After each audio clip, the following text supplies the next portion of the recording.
Hi, I'm Janis from JBMTHINKS Sports Parenting, sports mom for 21 years and coach's wife for 28. And today I want to talk to you about teaching your kids to respect their opponents and exactly how you can do that.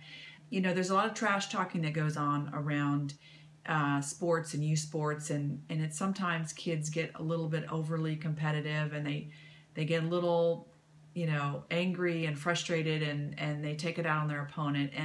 And I think it's good for us to teach our kids how to respect their opponent. I mean, you see a lot of this when you watch the Olympics. I loved seeing this in the Olympics.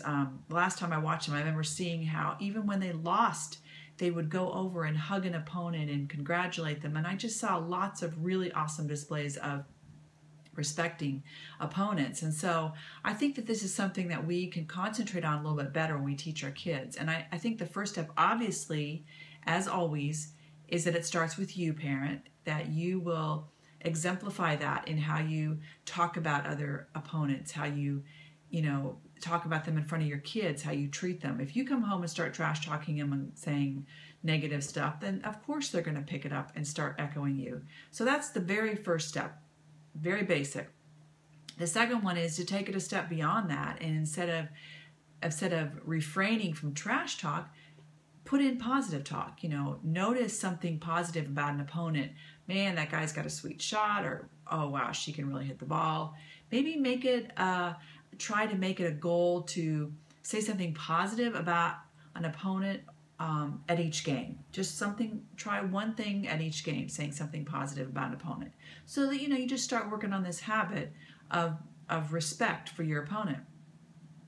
The third step is to remember that even though you may do this, and you will, if you work on this and continue to work on it, your child is still going to feel frustrated and angry and will come home ranting about, I can't believe that guy cheap shotted me, and I can't believe this and that. And when your child does that, the best thing is just to listen and don't join in on the rant.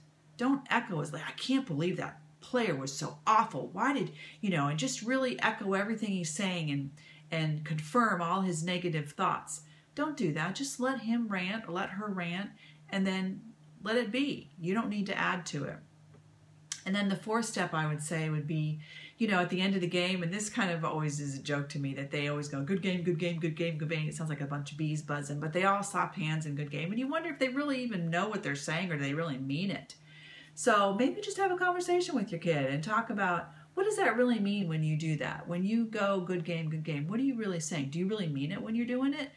And just help them see that, it's not an empty tradition, that we really do want to respect our opponent.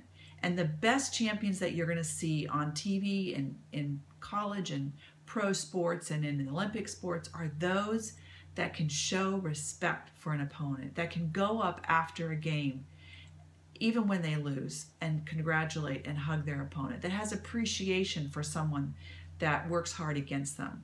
So today, I want to encourage you to work on helping your child learn what it means to respect an opponent. I think that this will add a great deal of dignity and integrity to your child's game, as well as fun, because I remember seeing many times that my kids would play against a team and they knew their opponent, and they would hug them after the game or congratulate them or even joke with them during the game. I saw many basketball games where my son played against a friend, and they would stand there if he was guarding him, and they would joke and say things to each other, and then they'd turn around and work really hard to beat each other. But there was respect there, and I just think that that adds to the fun and the level of a character in a game. So this week, remember to be part of the positive sports parenting tribe.